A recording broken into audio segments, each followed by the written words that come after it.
just got to believe that is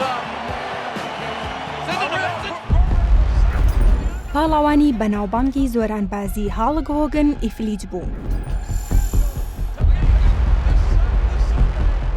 پاڵاوانی بەناوبانگی زۆرانبازی ئەمریکی هاڵک هۆگن بەهۆی هەڵەیەکی پزیشکیەوە ئیفلیج بووە و چیتر ناتوانێت هەست بە قاچەکانی بکات. ڕۆژنامەی دەیلی میلی بەریتانی ئاشکرای کردووە پاڵاوانی بەناوبانگی زۆرانبازی ئەمریکی هاڵک هۆگن لە کاتی ئەنجامدانی نەشتەرگەری پشتی و دوای هەڵەیەکی پزیشکی لە کەمەرەوە بۆ خوارەوەی ئیفلیج بووە. ڕۆژنامەکە پشڕاستی کردووەتەوە کە هاڵک هۆگن هەستی بەشی خوارەوەی جەستەی لەدەستداوە چونکە زۆرانبازە تەمەن 70 ساڵەکە نەشتەرگەریەکی بۆ کراوە و پزیشکان ناچار بوون هەندێک دەمارەکانی جەستەی دەربهێن و هەڵەیەکیشیان بووەتە هۆی لەدەستدانی هەست و کۆنتڕۆڵکردن لە نیوەی خوارەوەی لاشەیدا. ڕۆژنامەکە ئاماژیدا بەڵام هێشتا دەتوانێت بە بەکارهێنانی ڕاگریاندارێک ڕێکات.